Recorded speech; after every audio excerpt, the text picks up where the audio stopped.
kooxda kubadda cagta Real Madrid waxa ay daciif ka tahay hal meel oo sanadihii la soo dhaafay oo dhan ay ka liiteen inkastoo ay jiro boosas labaad oo si fiican aysan diiradda u saarin kooxda cadcadka daafaca midig ee kooxda Real Madrid ku haystaan tiro ciyaartoy ah sida Dani Carvajal, Lucas Vázquez, Alvaro kuwaas oo weliba caawin ka helaya Nacho Fernandes oo iyaduna booskaas ka ciyaari kara laakiin daafaca bidix oo ay ku haystaan Mendy oo kaaba u yahay Nacho oo dhibsaday inuu ka ciyaaro halkaas sidoo kale David Alaba ayaa horey uga ciyaari jiray balse doorbiday inuu ka ciyaaro daafaca dhexe ee kooxda Real Madrid ayaa suluug badan ka muujisay Mendy sababtu waxa ay doonayaan laacib tayo sare leh maadaama laacibkan lagu magacaabo Mendy uu aad iyo aad u jilicsan yahay labadii ciyaartoy ee hore isaga bedelay booskan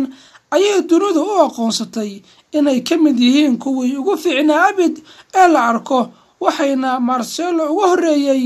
Roberto Carlos kooxda Real Madrid Carlo Ancelotti ayaa ugu dambeyn rumaysan inuu heli karo ciyaartoy ka urinayo Marcelo iyo Roberto Carlos oo saantooda ciyaareed leh waana daafaca bidix ee kooxda Bayern Munich ee Davies wargeyska DLS ayaa sheegay in Real Madrid ay isku dayi doonaan inay la soo siixdaan Davies oo qandaraaska Bayern Munich ka dhici doono sanadka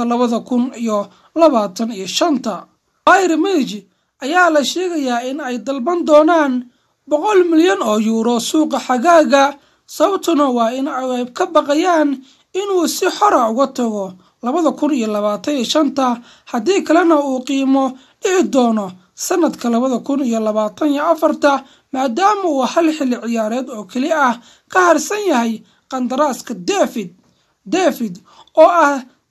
da'diisu tahay 22 jir ayaa ka mid ah daafacyada ugu wanaagsan booskooda waqtigan waxaana Los Blancos uu qorsheynayaa in ay sanadka 2024 la soo siixdaan xidigan ee u dheela kooxda Bayern Munich xilligaas oo ay da'diisu noqon doonto 24 jir laakiin waa haddii ay Bayern Munich u diido xagaaga fooda nagu soo hayo inuu baxo laacibka lagu magacaabo Davies majalada AS ayaa waxa ay sheegtay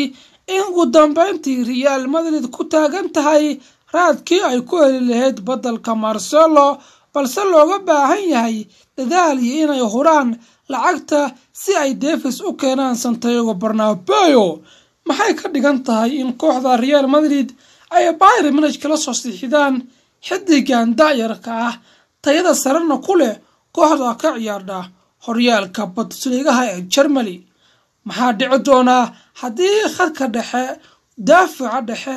daafaca garbaha afka hore ee kooxda Real sanadkan waxa ay ka sameyn doonto horyaalada qaaradda Yurub siba liigaha ee ka ciyaardo ee Champions League oo sanadkii la soo dhaafay ay ku soo guuleysatay kooxda Los Blancos